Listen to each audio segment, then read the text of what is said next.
All right, ladies and gentlemen, welcome back to the Loft. If you guys are new here, please like, comment, subscribe. We're on the road to 1,000. 80% of you guys are not subscribed yet, so we need to change that. Hit subscribe. It's free, and you'll be supporting the Loft. If you are not new, welcome back.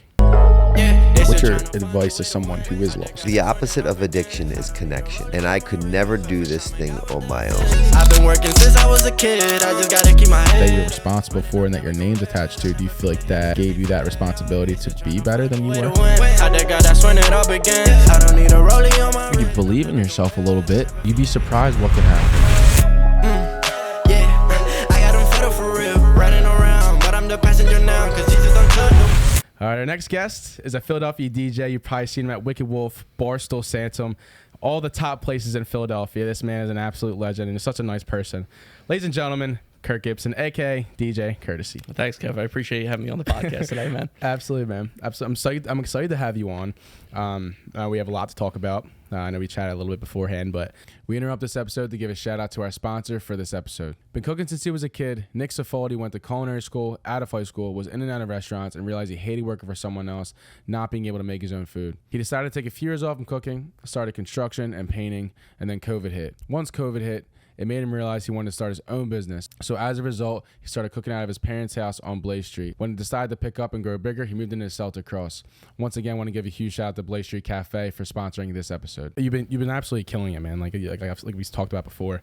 I'm excited just to have you on the pod. Thank you so much for the compliment, man. It means the world to me. I'm on top of the moon right now. But how excited I am just between the DJing world and getting the opportunities. And I think you said it earlier before we even started. The momentum is beginning to shift a little bit for myself, and I'm very happy. I couldn't do it without.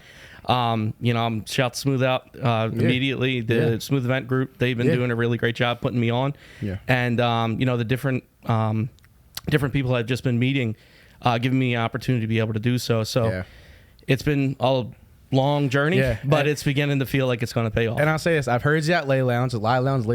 I think it's Lie. Yeah, I've heard you at Lie Lounge myself. Me and Eric were there to go show some love. And dude, your Spanish set was, if you guys want a good Spanish set, it's like 5 songs, I think. It was good. It was good, I promise. But yeah, man, dude, like I said, thanks for coming on. And so everyone has their beginnings, and everyone has a place where they start. For you, where was that start for you? It was definitely over a decade ago. I knew I loved music in high school, like everyone does, right? Mm-hmm. We all. It was like around the same time that iPods just became out, and I remember specifically that around that time, I was, filling them up for some friends, and I wasn't necessarily selling it, but like we had Nextels, ringtones. We were like anything affiliated with music. I wanted to be involved in it. I didn't know during that time that I loved it as much as I do. It was just something that was kind of on the side that filled my free time. Same thing with video games, same thing with homework and all this other stuff. But with all of that being said, it was just always coming back to music in somewhat way. And I remember when I was 17, 18, like every high school kid, I wanted to throw parties at my house. It was the only place I could be able to do it. Yep. Anybody in my neighborhood knew. They used to call it a KGG party. I don't know why. It was just what they did. We'd have like 40, 50, 60 people show up. And at one point, we were just playing music on iTunes because iTunes was like starting to get big, and we just had like small 2 little speakers, and we were just playing music through that. Somebody had suggested playing DJing. I didn't even know. I know it sounds funny really what that meant to a degree, but it was just that I loved hoarding music. Like it was just like I needed the album, I needed this, I needed sound bites, and I was kind of starting it like right from there. Now I don't have that music collection. I wish I did. It would probably be worth a lot of money, but I used to buy freestyle mixes when they were really big in like 2005, 6, 7. And as time kind of went on, I just started like realizing what it was. And I have an uncle who is and was a DJ at the time. Gave me some small little things to do. And I was like recording on a small little camera, like seeing what idiosyncrasies I was doing. And I didn't know much about. But as time kind of went on, I did one party in my own house. And somebody who probably shouldn't have been there came and invited me to do a bar, which is no longer there. I got paid like $100 on a Friday night. And I mean, just it was boring, but I got to be able to do what I really wanted. And how do I scale that was kind of like where that began. So that was your first gig? That was my first gig. All right, you gotta tell me. So I have a horror story. I don't know if you heard it. I mentioned it on a few pods before, but I have a horror story. What was your first experience DJing like? How about instead of telling you the first DJ, it's the last one I did at that first bar. because that's probably a much better story if I'm being honest. Tell me. Let's All right. So I did this bar probably for like 3 or 4 months, and I knew I didn't want to do it anymore because it was only $100. Yeah. And I was like, just on Google, because Google was starting to really become a thing. And I was just like telling them, I'm like, what can I do? And they were like, get signed up with a company, do a couple private events like we had talked about. Yeah. And, not something I was super interested in, but it would keep me DJing. Yeah. So last time I ever DJ'd at this bar, the bartender, young girl, nice person, she would pay me at the end of the night, and her boyfriend came in with a machete. And he actually like threatened the entire bar. I immediately unplugged all of my stuff, and I was like, I'm never coming back there again. And I was almost like at the very beginning. You sneak out the back door. You're just like, I think I'm almost positive I left some stuff there, like all of the music, and it was just like burned CDs and stuff like that. Wasn't even worth going back. No, it wasn't. Absolutely not. So you're playing with CDs during that time. That was, yeah. It was it was a CD mix. I think it was made by Newmark. I bought it up in Center City. Yeah. It was like at Armand's or something of that nature. The guys that are a little bit older buying records and stuff. It was on its way out. Like it was obvious, like it was in the clearance section of everything. Yeah. But for me, it was affordable because I just got out of high school, and this is what I was like, I'm going to start doing. I mean, it's your hustle, yeah. Yeah, and I'm only getting paid $100 on a Friday, so I had to save up my money. And whatever I wasn't using, like to be able to, buy drinks or whatever, I was trying to buy, I was starting to DJ with. Yeah.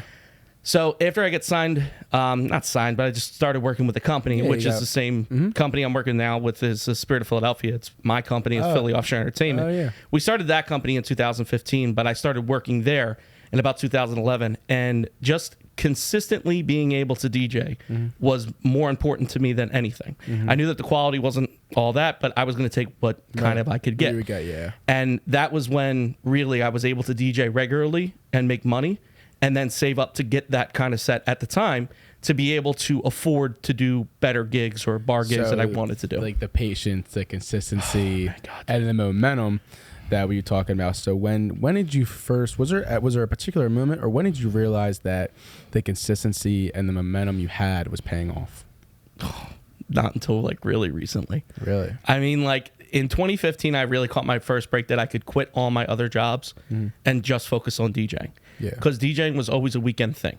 I always had to work at, UPS during the week. I always had to have a seasonal gig. I used to be a cashier, a stock boy, like everything. Yeah. And I knew the first 5 years, I was just trying to get to that, to just be able to DJ full time. Did you understand that, like, or was there a part of you that told yourself, okay, I just need to be patient? Like, were there moments where you're like, shit, like, did you have that moment where you were gonna like quit? Was there anything? There was never a time I ever felt like I wanted to quit. I knew I wanted to do this full time. And what kept you motivated to stay full time with it? What kept you pushing? I just love it. I really just love doing this, and it's there are certain people within the industry that get that, and there are some people who you can tell are, kind of here and there about things, and if they don't get the right gig or whatever like that.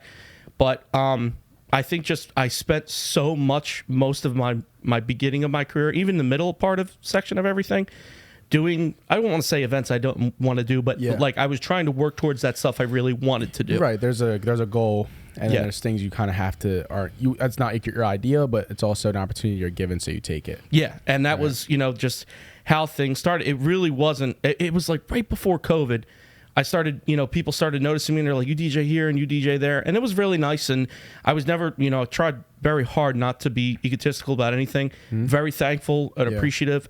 People always come up to you and say, you did a great, you talk to any DJ, you killed it tonight. Yeah. That's almost like saying thank you. It's not really anything. Yeah. It's when people get very descriptive. Like they'll just start to be like, man, I was shaking my butt all day, or I love this people transition. are throwing money. Yeah, and they'll get very specific about something like that.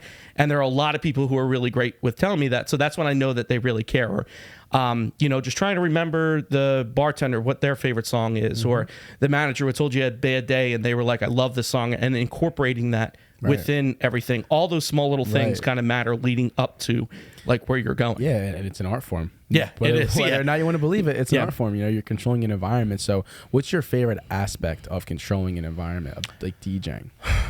Well, first off, obviously, I know this sounds funny, but for everybody that's there at Barstool, I don't know why I just picked Barstool to say that, but it's a spot you're at a lot. Yeah, it's just because I was there on Saturday and it was absolutely crazy.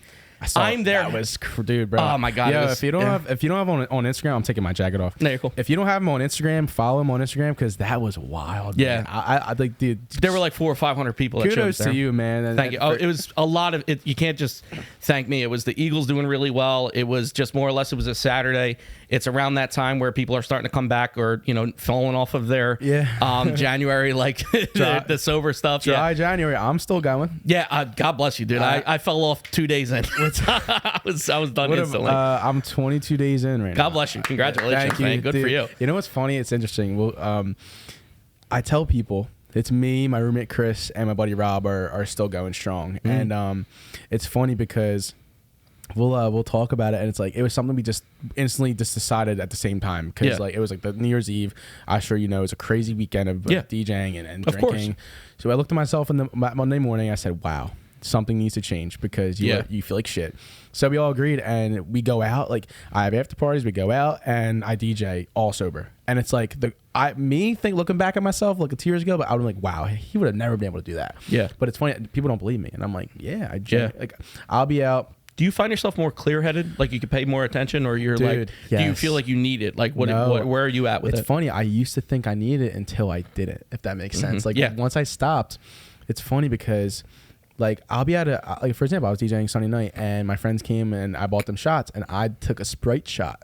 Like just a fake shot. Right. Yeah. Like, and people are like, wait, Kev, seriously? I'm like, yeah. And like they make a joke about it, but I'm like, no, like, I don't need it. I'll have after parties. We'll be up till 5, 6 in the morning. Not one drink. That's great. Not one temptation. God bless you, man. I used to be the one that used to drink all the time. Yeah. So I'm seeing that change in myself. I'm seeing a bodily change, but anyway, that's besides the point. Willpower is very important. It's great to know that about yourself. Discipline and willpower, man. Yeah. And I never thought I would be able to have that before. That's something I learned about myself this year already. You know? That's great. God bless you. Congratulations. Thank you. And so I wanted to get into like, I guess your why. I mean, you found it to be a passion of yours. You love music. You love playing. But what are some things that you love about your job?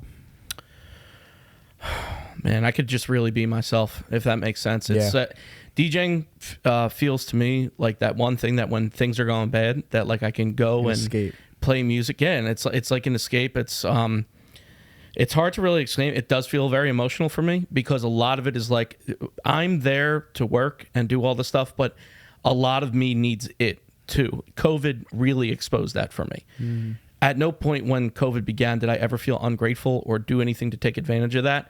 But not being able to have that outlet to see those people that I only see at the bar, that I don't see on a day-to-day basis, where I think what I'm talking, the bartender or the server or whatever that might be, not being able to keep up with those relationships. It was something that I had done from my small, younger adult life all the way until now. And then for that to be taken away from me made me realize like how much either ADHD or much I depend on having that for the serotonin booster.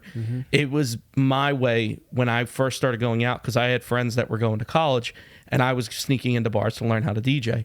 So as time kind of went on, the industry became my life. And having that as an outsource is wonderful because some people see that you're going out too much or something like that, but I just don't view it that way. A lot of everything that I do is for work, if that makes sense. Yeah, it's like it's a healthy combination of like I'm out, but I'm also working. So it's like and it's like you mentioned, like you would never have had those relationships if you weren't working, right? You mentioned that DJing is like an escape for you. Like, does it give you that like that sense of confidence or that sense of like pride in yourself? I think you need to think of it more as I'm just myself, if that makes sense. It's at no point when I go on am I someone new. It's just I am me when I'm out there and I'm able to be. The music that I love and have loved for years is becoming more relevant and possible. And I think maybe that's a little bit a tribute to the momentum that the stuff that's coming out, I've, not just these artists or something of that nature, the stuff that's been out for the last decade. 9 and I, shout out to 9. Yeah. Him and I had a small conversation just to be like, man, the stuff they were putting out 10 years ago, we just loved listening to it. You could be in your car, you could be DJing it, you could be doing it. So when you have a genuine passion in that and you're aware of that, how do you exploit that? How do you push it times 10? Right. If you love hip hop, where do you find yourself in that hip hop group? If the house, or maybe it's a combination of all different things. Right. But I think just more or less is that I'm not pretending to be someone I'm not. I'm just able to express myself, and people are giving me a platform to do so, and it feels euphoric. I don't know how else to really describe it. We're just in Philadelphia, right? But to be DJing here after visiting a couple cities here and there, but we're very blessed to have so many talented people here, and to just be a part of it feels. Again, don't want to be emotional about it, but I'm just happy to be involved, if that makes sense. I mean, I think you're more than involved. I think you definitely are inspiring, and like you inspire me, like just from what I've seen, and like your consistency, your hustle, and like, and I haven't known you that long, but like I feel like I'm honored to know you, and like I'm like genuinely like happy that I get to see this part of your journey, right? So, and I'm also curious about when you didn't have that that passion, that motivation in grade school and high school. Were there things that you went through or obstacles you had to face for yourself that led you ultimately to this position? There was, in the very beginning, people didn't believe that this could be a thing, if that makes sense. It's like DJing was like a hobby, or like it was like something that, and there's, man, I'm going to use it as DJing because that's what it is for me. For other people, you might see it as podcasting, and you're like, you can't make that into something. Like, what do you mean you can't make that? It's my life. It's my show. It's something, you described it's my baby. It's my thing. So the idea that I can't make something is like, everyone's going to say I didn't do this for money or do it, but I don't want to say I don't care what I get paid. I really try not to argue about money because I just want to be involved with what I want to be involved in. Right. So if there's, any quote unquote advice, do really what you love, but find ways to be able to make money and make that, to gradually get to that point, because this is what I wanted to do. Yeah. And to be here just feels like, you can never fill anyone else's cup if yours is empty. Yeah. So Exactly. it's like, you just need to find your, find a way to make a living. Right. Yep. So growing up, was there ever anything that like really challenged you or really pushed you to a point where you're like shit, like, I'm talking like a rock bottom? Because I love to see the people who are successful, right? But they always come from somewhere very, very like either dark or somewhere low that brought them to that point. Again, I'm going to go right back to COVID because this is the first thing I thought about. And it's so easy to say that, but I had never felt so, I hate to say this in public, but low in my life, because I didn't have my ends meet. I didn't have my availability to be able to do things that I wanted to do with other people that we had been building up and talking about. And to not have that outlet, staying up at weird hours of the night, not being able to sleep. There were times for certain, like I had realized like what, I don't want to say depression necessarily, but like I've never felt those emotions before. And it was really tough to go through, and it made me think more about other people who suffer with those things every day when they didn't have COVID. Right. So I think just more or less my awareness of already being appreciative, and again, not to call myself super appreciative, it's just more or less without saying. Yes. Yeah, it's just like it 10 timed my gratefulness of everything, and then everything that I went through is beginning to feel like it was almost worth it, because I feel like it slingshot right out. I was so excited to get right back out to it. That might be another attribute, just playing the right music in front of the right people. But I was, again, just excited to be in front of everybody. Yeah. And then I got lucky with some of the opportunities. When we came out of the gate, Barstool had just opened up, and I just said yes first. It wasn't like they pinpointed or picked me out. I was just available. I dropped everything I could do. I remember I was at Dunkin' Donuts with my son. I dropped my son off at my girl's or at my place to my girl. I sat there for 10 hours and didn't DJ. And they were like, do you want to come back tomorrow? I was like, I'll do that tomorrow. I played the right set at the right time. They loved it. Is from the way they tell, they had me back again the next night. And then I don't want to say the rest is history, but just playing that one time, being excited so much to be involved in that, I didn't realize at the time, projected me. But I had been DJing and perfecting my sets and my music, all that stuff, just for that one set. And then, once you were kind of on the flyer for that thing, it started opening up like, we want you, this person wants you. Shout out to Downtown Talent. They're the guys that sent me out to Arizona for a Barstool over there. They've done nothing but great things for me. And like I said, the people that you're nice to and loyal to, don't forget them, and just, shout them out and do everything you can and put other people on. That's the biggest thing I could really tell you. You will never mess yourself up trying to help somebody else out. Right. So in my opinion, like that's the big thing, is just being net positive and trying to help other people, pull other people up with you if you can. You know what I mean? Not everybody's going to see it that way or whatever it might be, but I promise you, in the back of my head, I want to see everyone succeed. Kurt Gibson, how important is timing to you? Yeah, like I said, there are people now that I see that are succeeding overnight. I'm going to shout Jimmy Six out immediately because this kid has, he went from bartending. I remember, just a couple of months ago, he tells me, he's like, I want to just give up everything and I really want to do this DJing. And I knew it because he was overnight he was like, I'm about music. He's texting me, he's calling me, sending me songs. Like, you can just see the passion in somebody. The kid's now DJing in some spots that we are involved in, which is great. Yeah. And I'm not jealous of somebody like that. I'm happy for him because I would have wanted that for me. Right. So for timing, like we had talked about, when I had jumped in, it was 2009. There were a million DJs. I'm DJing with guys that I looked up to next to now, and it's wonderful. But that took, 9-10 years to be able to do it. For somebody else to do it in 6 months to a year, that's wonderful. Right. But I know that he wants to get better immediately. He wants to blah, blah, blah. And again, sorry, Jim, continue to use you as an example. It's just somebody I thought of. So if you're 2-3 years in, you're succeeding, God bless you, because I would have wanted to too.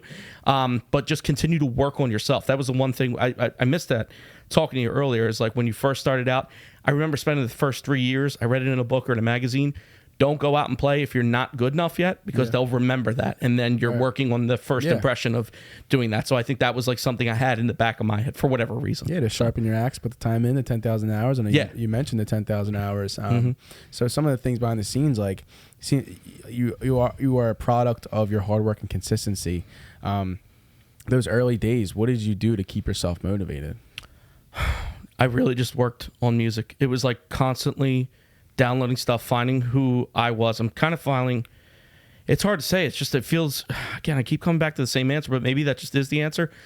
Knowing who I am, being self-aware is so important. So like, if I know I'm not good at something, instead of just trying to become better at it, I'm like, what am I really good at and how can I double down on that? Right. So for me, hoarding music was something I had told you from high school I had done for years. So for me, like I have a 5 terabyte hard drive, 4 terabyte bag. I got a 4K thing. People at work that would see me, like I'm just downloading music all the time and then going through it and resolving it. Big shout out to Brett Finesse. I know he's getting everybody over here today. Him and I just love talking about music. He's a guy that I know that's going to succeed because I don't have to fight it out of him. Does that make sense? Yeah, absolutely. He just brings it up. Nader. Nate's the same exact way. Like, we'll be in a drunk nightclub where everybody's like really just 1:30 o'clock in the morning. And he's like, I really like how you did that. How'd you do this? Like right in the middle of the club. And to me, those are those small things that I know that people are like you said, people are paying attention to you constantly, what it is that you're doing and how you're developing. And I'm sorry, I'm going a little bit off the rail here, but it all is somewhat relevant in that way. It was just paying attention to those small little things. Going out to Vegas and I saw DJ 5, I guess 5, he was starting songs like at the same time. Like, why didn't I think of that instead of just like looping it? All those small things came to build up, and I loved the process of just enjoying learning how to become a little bit of a better DJ. And now things just seem kind of seamless that I didn't even think of before. Yeah, it's funny. Like you learn these little things, these little tricks here and there just from trying. Like, you know what I mean? We won't get like super nerdy in DJing, but it kind of goes with everything in life. It's like just the more you work at something, the more you learn about it naturally. And like my friend Jed, Kid Travis, I would shout out to him. I shout him out all the time, but he got me into music. And, that's great. And the one thing he always told me is to be self-sufficient. And also to stay curious, and when you stop growing, when you stop learning, that's when you become stagnant. And we both know that being stagnant and comfortable are some of the most dangerous things in the world. You're right about that. Right? Yep. And putting yourself out there and putting yourself in these positions. When was that first leap that you've taken in your life that truly? 2016 to 17 for sure. It was I was doing so well with private events, and it was something that I was making a ton of money. Right. I was super happy because I had never had that much money before. Right. And I was happy making the money, and I was DJing finally, but it took 2 short years for me to switch immediately. Like, I'm not doing what I really want to do. And I knew that in my own heart of hearts. Did that mean I didn't enjoy DJing someone's wedding? No, that doesn't feel. It's just more or less, I was, again, self-aware enough that like I'm not setting out what I had set out to do. Right. And I was 6 or 7 years kind of in. There were small bars in different places. Tavern on Broad being one of them in like 2016 Shout or 17. out Tavern on Broad. Tavern on Broad, Holy yeah. shit. And a lot of staff work at Wicked now. Yeah. And I've seen it in a couple of other different places, but just more or less, I was actually the last DJ in there right before they closed. We didn't know that night, but we found out the next morning, which was sad as hell. Yeah, I would have probably, we would have, God knows how long they would have made me stay. Yeah. So with all of that being said, I knew I was going to have to lose money to become who I wanted, and it wasn't going to be overnight. And maybe it wasn't going to be in 6 months from now or a year from now, or, you know, we come to find out it's been 4 years. And what did you ultimately set out to do? It was to switch from private events to public events, more or less, as play music I wanted to play. You know what I mean? Like, I wanted to be a part of a community where I didn't feel scared to play an edit that I thought was super dope, because like me and you would really like it or something like that. And now, you know. Now I don't have to be scared about playing any of that. And it's, you know, people are like, oh yeah, keep that up, like keep going. And so, and we talked about this before the pod. Yeah. You have a huge announcement that you want to share, Loft exclusive, on the pod. So this will most likely, this will be out. This will be announced by the time this pod comes out. But, I believe so. Yeah, it's scheduled at least for the next Tuesday. So, you know, time sensitive. We're actually getting ready in a week or two to announce that Barstool's going to be throwing their first industry party. I'm going to be blessed enough to be able to host it. I've been asking for probably 6 or 7 months. Thank you to Kat and Nikki over there at the GMs, like taking care of things. It's going to be called Poor Decisions, P-O-U-R. To, you know, I submitted like 5 or 6 different names. That was the one that they liked. It'll be an industry party, kind of spotlighting like different DJs that not only I like, but different people that I think that deserve the recognition. Whether it's producer DJs or if it's just me or if it's somebody that I just generally like. We'd like to do it once a month, maybe once every other month, depending on to build everything up. It's supposed to be downstairs at Barstool in Parlay. More of a nightclub atmosphere. But we have just announced that it's going to actually exist, so we're just incredibly excited. Thank you, my brother. Kurt, give yourself credit. You're a Loft exclusive, man. We have it's sponsored by Seattle Spiked Iced Tea. And I think we're still working on a couple of different sponsors. But believe it or not, there's 4 different podcasts that now want to talk about it, which is crazy. So you're the first one to be able to talk. I think Barstool's going to be the second. Let's go, baby. Yeah. Barstool pod? They're telling me that they're going to do something indoor like with it. But again, with Barstool Corporation, you got to make sure that you say the right thing, have the right people. Well, Kurt, I just want to say, as your friend, dude, congrats. Bro. Thank you, man. I appreciate it. Because seriously, I know how much it meant to you. This is the one thing when I started DJing that I wanted to do. Yeah. So I'm, in my opinion, just beginning to get to that point. Like we had talked about earlier, just having the momentum, and at the right time. I had been persistent enough to ask them for like the last 8-9 months, but at the same time, like I didn't want to be overbearing. Yeah. And I think just, you know, certain things came to be. They knew that I had been asking. I'm sure everybody else wanted to be a part of it, or, you know, wanted to do a similar thing. Yeah. Again, the same thing. I just got lucky enough to be the person. I hope to grow this out of not just Barstool, but other places and locations. We're always looking for sponsors. Sponsored by KEV Nichols podcast. So it's a lot. Yeah. But overall, I am over, like I said before when I first started like talking to you here, I'm over the moon that this just exists. You know what I mean? It feels like a kid kind of hitting his stride or his dream, or like exactly what it is that I set out to do. So everything that I had ever anytime doubted, it's starting to really become a little bit of a reality. So, you know, whatever small little piece I'm able to play, it's really wonderful. And it's, you know, a lot of people can learn from you because you have been consistent. You've been a good person. You've just been present. Thank you. And it's finally paying off for you. And yeah, like you kind of mentioned before, it takes time, a different timetable for every person. Everyone gets their, but it's always everything before that, all the bullshit you've had or anything you struggled with or went through is leading up to moments like these, where it's like, that's why now you know that you're ready for the moment, right? And now you're ready. I already know it'll be successful because of it, just like your talent, the people around you. Like, it'll be a very good night. I'll be there 100%. Thank you. I appreciate love. Yeah. I might get a table. Shit, I don't know. But we're supposed to get like influencers, and they're supposed to be. They're gonna blow it out of the water, which is wonderful. It's just it'll go fast. That's what I'm saying. Like, just you saying nice things about it, to have them on support. Like you had said, the momentum's kind of good, and it feels like I'm cashing in on something that, like, you know, you give 100 things and you ask for one thing in return. It feels like it's all starting to come. Yeah. It's very, like I said it 4 or 5 times. It's very emotional, but at the same time, I'm just very thankful to have my thing, if that makes sense. What are you most proud of about yourself and your journey? Man, it's so hard to say that. I told you, I'm really my biggest critic. Maybe something to be proud about is probably not something to be proud about, but more or less is the reason why I feel as if I'm being slightly successful in whatever way, is being my biggest critic. Is just like anytime I hear any little slight nick or mix up or something that bothers me, or that's a lot of the reason why I record everything that it is that I do, because I won't always replay it, but if I have time listening, what am I playing too much of? What am I doing? Do those cuts really sound good, or is it not as good as what it sounds like to me in my head? You know what I mean? And I'll notice that I play a song too much or do something like that. But those small things really are the thing that go over and above and beyond. Instead of just walking in, playing the same set, doing everything, I'm, every morning downloading new music, going through different things. And, I've listened to something probably 30 or 40 times, and it sounds kind of similar to me, but somebody's hearing it for the first time. Right. So when I hit them with 4 or 5 different, songs, and big shout out to a lot of different the record pools, Headliner Music Club, Direct Music Service. Direct Music Service, Digital Music Pool. Want to be one of my favorites. Big shout out to the Get Down DJ group. They're great.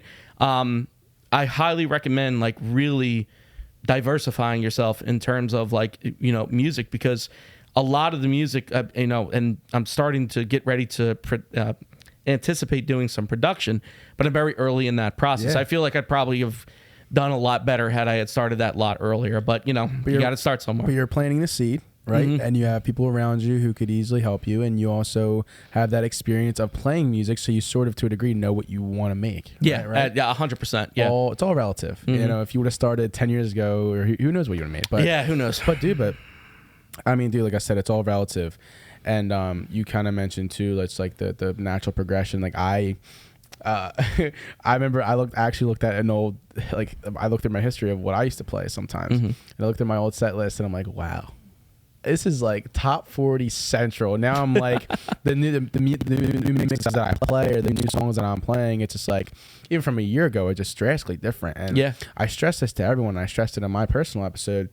You will be so surprised how much your life can change in 6 months. Yeah, 100%. You know what I'm saying? Yeah. Looking back at your progress and your growth, that's what keeps you going. Mm-hmm. That's what keeps you learning. That's what keeps you curious. I always just say, man, just be, you kind of mentioned too, give yourself some credit too. Don't always be too hard on yourself. Yeah. But also, you are the one that has to make the changes. Yeah, you're right about since that. You notice, you kind of, I kind of picked up on every single day. You either get new music or you take a look at what you've done. And you're your own critic, but that's how it's supposed to be, right? Yeah. And it's but as long as you're consistent, give yourself a little bit of credit. You pushed for this industry night, and now it's going to be coming to fruition. Yeah. Mm-hmm. And until it happens, you obviously still want to plan it and whatever, but until it happens, give yourself a little bit of credit. I appreciate that. This is my Super Bowl. This is my, you know what I mean? This is my everything that I've wanted to. And quite frank, we met very recently, but to me, I can already tell you just it's something that you worked really hard on, and that's something you deserve. So I'm thank you. I'm super happy to see you being successful and doing these things, So you mentioned a little bit. So how important to you is the people that have gotten to where you are, such as your family, friends? Who are some of those people that really gotten you to a point where you start to really believe in yourself, and you're comfortable enough in yourself to push to do these things? There are certain people within the same aspect of my life that you know what you're capable of, you know what you're not. And it was, again, I'm going to go right back to, keep announcing smooth, but he put me in the room to be able to give me the opportunity to be able to do it. I also got additional opportunities elsewhere through other people. And it was increasingly difficult to get seen unless you get that opportunity. But just having the opportunity is not enough. You have to commit and play well and perform to the best of your ability. Yeah, execute. And I'll be honest with you, some people, big shout out to Wicked Wolf or Katie.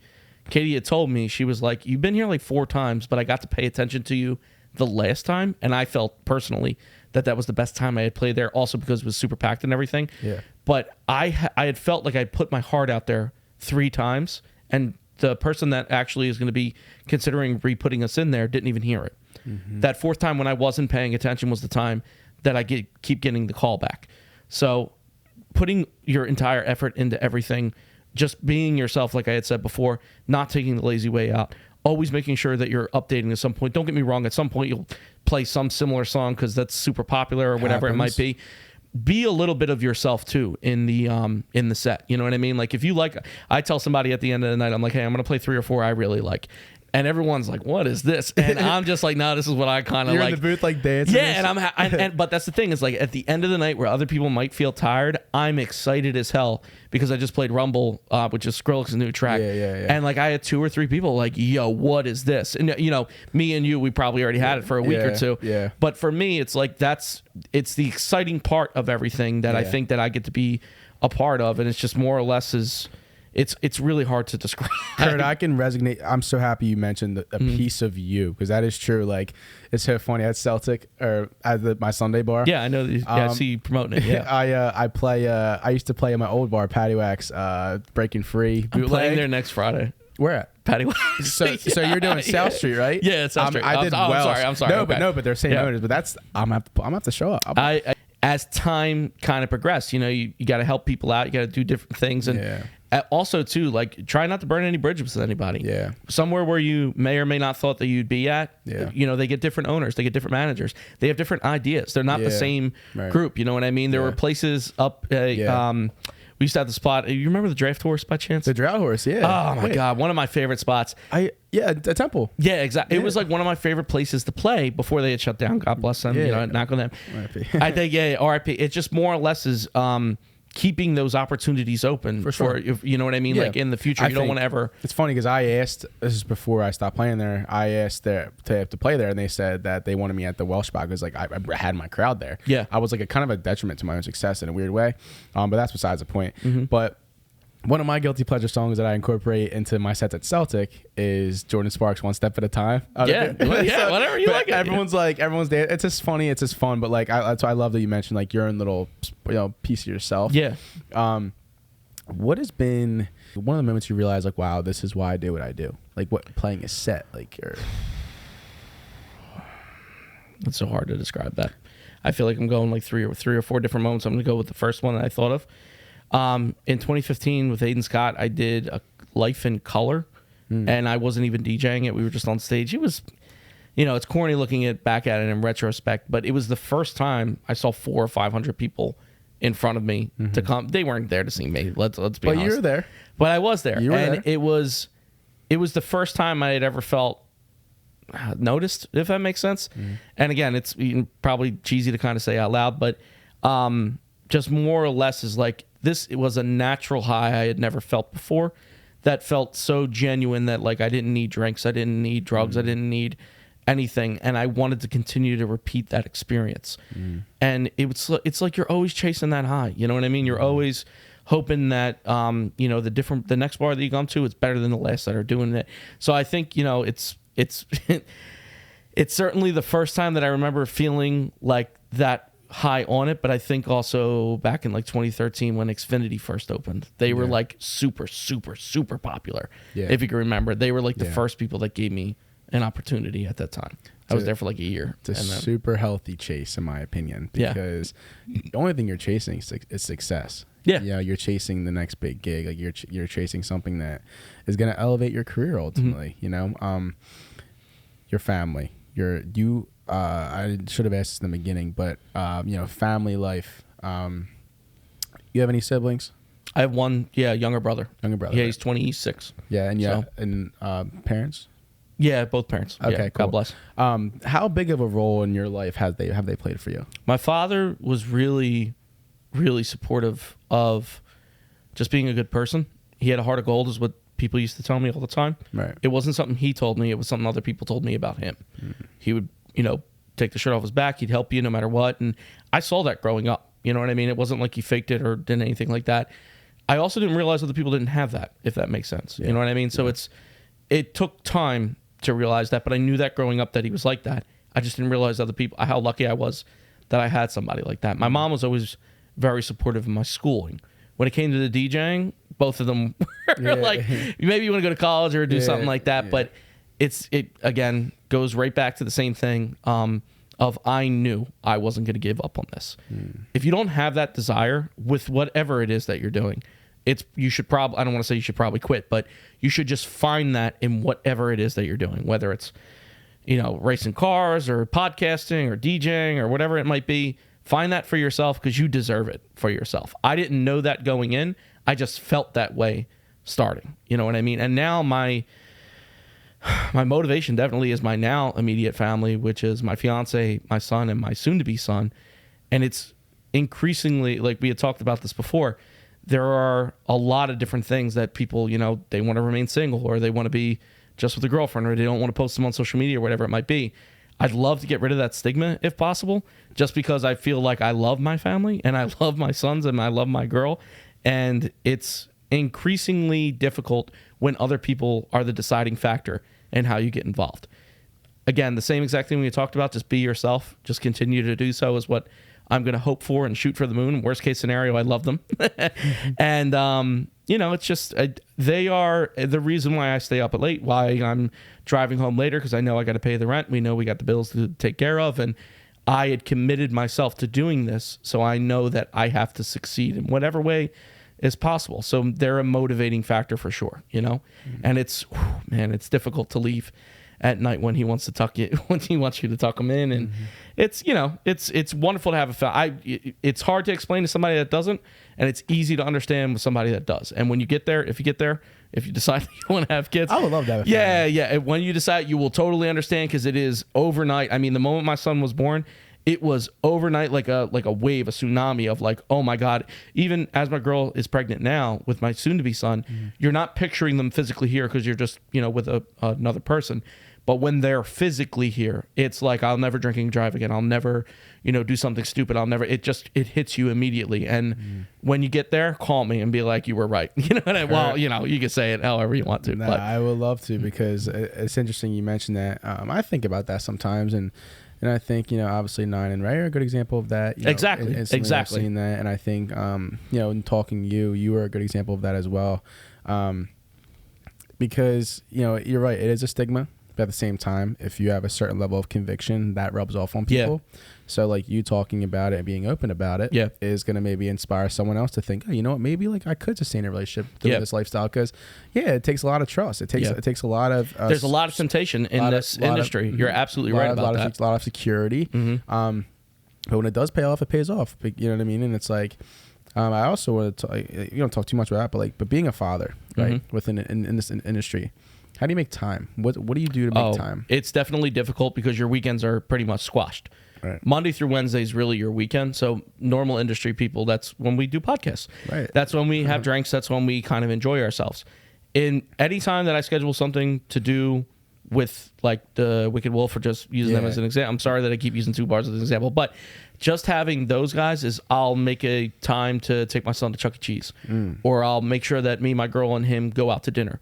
There, you have to. You absolutely. I mean, it is dire that when you go to schedule something, it's, you know, it's 1-on-1 for me. Right. It's not always taking them out either. Right. Sometimes it's just sitting at home and watching a movie. Right. And there are times, you know, my girl will kill me too. I love video games. I love hanging out and, you know, like paying attention to music or doing something like that. So it is difficult managing and everything, and you will not be perfect. Right. So trying to indulge in what you love, doing, you know, actual work, and then mix also with spending enough time. I feel like you'll never feel like you have enough time to do anything. Right. Just make sure you make the time. That's all I can really say.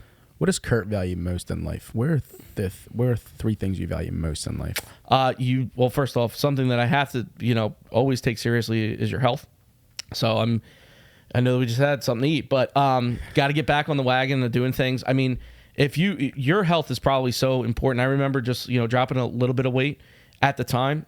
I just felt like I wanted to go to work a little bit more. You know what I mean? And when you reverse that and you have the holidays in January and it's cold out and you're eating, you know, like crazy, like I have been this year, put you back. It does. And I mean, you're a little bit more, I'm tired, I'm this, that, the other thing. So it's something that it should be something in your life that whether or not you struggle with it or do. I know that there are people that have lost a ton of weight. It's a problem. I'm having a hard time getting out of bed. You're doing great though. You got you know, you're doing the sober January and everything. Yeah. Dry January. Dry January. Yeah. I still have issues getting out of bed because my sleep is pretty bad. But I'm working on that. You know. But yeah, it's just something I'm working on. It's one thing at a time, dude, and you'll nail it. You have to be very binary with it.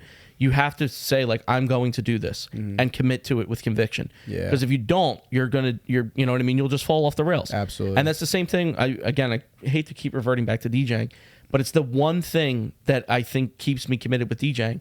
I had a long time DJ friend. He'd tell me the music is the most important thing in this nightclub. No, none of the girls, none of your friends, none of this, that, the other thing. When you're playing.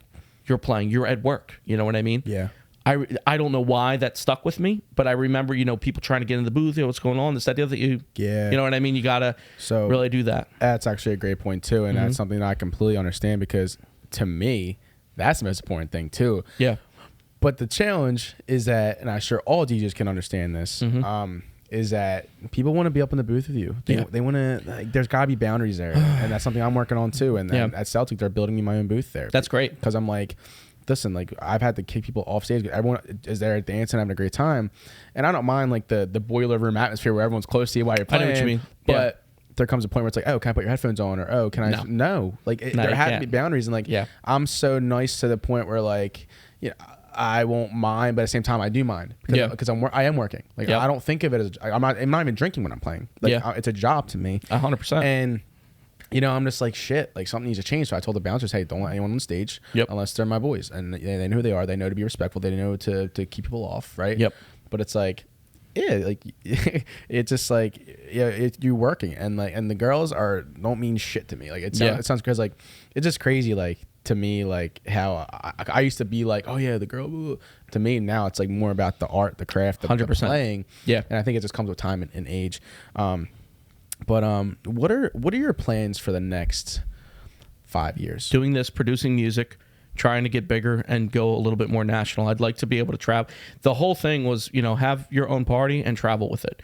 Or it doesn't absolutely have to be the party, but just more or less is you're right there though. Yeah, right? It's exciting, and it's trying not to waste this moment at the same time too. It's every time you go to a new place, you're re-auditioning. You don't have that luxury of being at the bar that likes you already. Right. You know what I mean? They don't know you. They don't care about you. And like I said, most of the time they might not even be paying attention to you. Right. You have to take every opportunity that you can as serious as possible. Test yourself. See if they make them pay attention to you. Yeah. I love it, dude. Something about me, I love a challenge. Yeah.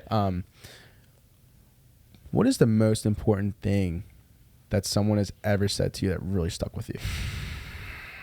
Man, I really have to think about that. I'm sorry, you stumped me. No, it's okay. It's the one non-DJing thing that I would be able to. Is there a moment? I guess I'll rephrase it this way. Is there a moment in your life that you really took and learned from and applied to the rest of your life from that point on? I would certainly say, again, I keep coming back to these same things, but maybe at the first, your gut feeling is always the right one, right? Is that what they say? The first choice is the right thing. COVID hurt me so hard that I had changed careers entirely because I needed something for my own mental. I missed DJing so much that I was trying to focus on doing something. It was like you're having your heart broken, right? In a way. And being forced away from something like that really taught me to remind me like how grateful that we are and lucky we are to be playing music kind of for a living. And I remember it was like everything leading up to that before was so important to know never to give up. Because if I would have had to learn that when I was struggling, it wouldn't have worked as well as like I just know I can get through this. Because I had seen some level of success. We were a great company, working 600-700 events a year, and then we went to nothing. But knowing that we can get there again was that motivating factor. Like we can get there. I got to get myself out of debt. I got to do this and this, that, and the other thing. And knowing that I can do that was very important. But everyone's going to say to you, it'll get better, this, that, the other thing. I don't think that there was any particular moment where somebody said something to me. It was a collective factor of having supporting people around me, my parents specifically, my girl who had been with me before, during, and after everything. It was like seeing after everything was finished that everyone had still held it together for us. And my family and my friends and all that stuff, people that were just checking in on me every now and again and then seeing that in retrospect was probably the moment where you were like, wow, people do really care about you. Like, we were pregnant with my son, Kurt. People were just sending stuff to the house. People were just taking care. It was very something that we had needed emotionally during that time. Yeah. Does that, I know I struggle with that. Like actually, and it sounds crazy, but I struggle with people actually like caring about me. Yeah, Dude, I can't take a compliment. It's very hard. It's something I struggle with that I'm working on. But like, you kind of get that imposter syndrome where it's like, holy shit, like this person actually like cares or wants to see me play or wants to like this, and it's like, it's a very like, I won't say like, I guess it's humbling too, but at the same time, it's more of like a realization where it's like, wow, like you can be like loved. 100%. And you feeling that way. So did that come from anything specific growing up? What's that like? Like just that kind of, I guess I don't know if you had that problem, but like that actually being able to feel love or feeling loved. Oh yeah, absolutely. I mean, definitely feeling love. I think DJing. Why? And again, I hate to keep. I know you're trying to drive away from that. No, that's fine because that's your path. I remember during like when I was growing up as a teenager, just getting into the industry, there were so many great DJs who have unfortunately had to either fall out or passed away or just got away from like whatever it was. Yeah. I always felt like I was never going to get there. I always felt like I was never get. Now, like I would, shout to Sat One. I used to go visit Sat One at dusk. I mean, I'm sure he remembered me back in the day here and there, just handshakes to set the other thing. I'm DJing with him now. You know what I mean? Like he told me, he's like, I really like what you got going on. Like, I'm like, I told him he's probably want to beat me up, but I was like, no, you don't say that to me. And it was only because like I view people like himself so incredibly highly that I have to now compare myself to something like that when I know what he's capable of or what Smooth's capable of or what Nine's capable of. And I'm sorry to keep using everybody as an example, but no, it's good. Perfect. It's perfect. Yeah. I think just more or less as these guys are crushing it and to be just involved with it, I'm going to be super critical of myself because I want to be on that level too. So I think it's, again, my worst probably it's my worst emotion or factor about myself, but at the same time it's probably kept me somewhat in the conversation. And then when you realize that there's people like me or there's people like Jimmy Six or there's people my I love that for you, dude. Yeah, right. It's so wonderful to see. I'm sorry to cut you off and say it, but I'm just saying, like, I'm standing here on your show proud to be with you because of the fact you're doing something that's unique and branded and just to yourself. And I think standing on your own and saying, I'm going to do this with no original support, you have friends and people, but as it continues to build, it will really begin, you'll really appreciate it as time goes on. Yeah, it's the biggest thing I went through is like, we kind of talked about learning, like, oh, this is like, you're kind of like this, this is you. Yep. Like I do all this shit, and I don't really say that because I don't like to ever think like that. Yeah, you deserve it. That's great. I mean, the production shows itself. Thank you, but it's like, I guess what I was kind of getting at is like, there's people like me and Jimmy who are young coming up, where it's like we look at you like, hey, like you're that's weird to me. Yeah, right? And it's it's true, and it's fun. It's just crazy because your mindset is kind of like where I am sort of now, where it's like, there's always somebody looking up to you. Yeah, right? Yeah, and you don't realize it. And it's that's why it's important to keep going. Yep, 100%.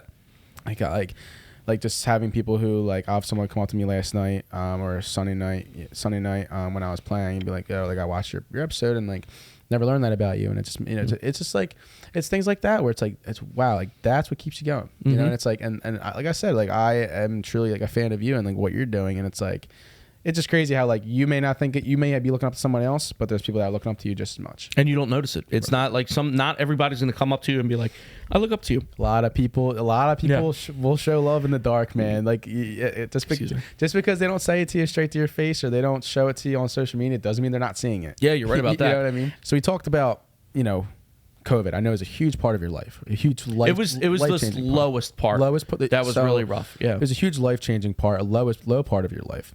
When you got your passion, your love of playing music taken away from you, how did you feel that time, and what did you do for your mental health to really keep yourself to a point where you can get to where you are now? At first, I didn't know what it was. You know what I mean? We all took it super serious like the first 2 weeks. Everyone was like, the world's ending, this, that, the other thing. I was like vacation. You know what I mean? Like I was just like, oh no. I was supposed to start like Spirit that 2 weeks. I was like, I think The Last of Us 2 came out. I was like, I'll be able to have that time. Like you get what I'm saying. Like, you know what I mean? Like it was just at the time, it was until that, I remember that last month, right? When we were like 2 more weeks and I'm like, all right, like I'll just hold off my rent. And, I had a couple thousand in the bank, but it was the time where we begin to make really our money. You know what I mean? Now I'm dipping into my savings, and eventually you know how that worked out. Right. The hardest part was just watching it wither away. You know what I mean? Like watching your business that you worked for lose all your clients. And it was another terrible thing too. If you're doing private events, we were taking deposits from people. You know what I mean? And that it was, and you're like, hey, listen, a deposit's a deposit, but we rescheduled. That was another thing too.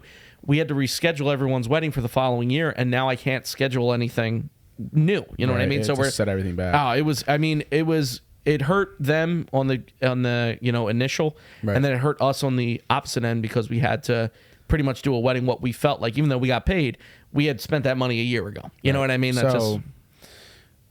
How did you mentally fill that time, and what are some practices or some things you may have done inadvertently that kept you there mentally, like kept you together? You definitely have to fill your time. You cannot just endlessly not do anything or stuff that feels, at the time, I think I had gained some weight, but then I lost it by just running. Like it was like the same thing when my heart felt broken. I remember I wanted to work out. And I couldn't go to the gym because the gym wasn't open. So I just used to run around NovaCare. And I probably did it for about a month or two before I was like, what am I doing? What's this for? Right. And then I started thinking about new jobs. And like, it wasn't where we are now today. But at the time, it was like I had to fill it with something new. I had to be like, okay, we'll get a new job. We'll be able to get a new car. We'll be able to take care of things. You had to fill that. You have to make a negative a positive in whatever way that you decide that you want to be able to do that. Whether it's your industry or your job or with your family or something, you have to remain positive in whatever way that you can. Right. Right. What's a piece of advice to someone that is looking to build something that they're starting? Someone that's looking to that they found a passion, but they're kind of questioning, how do they build on that, or how do they improve that, or how do they get to reaching their goals? Like how you had a goal of, you mentioned having your own event and building on it, and then traveling when you're DJing. What are some steps you took, or what's some advice you would give to someone who is trying to build something? Start.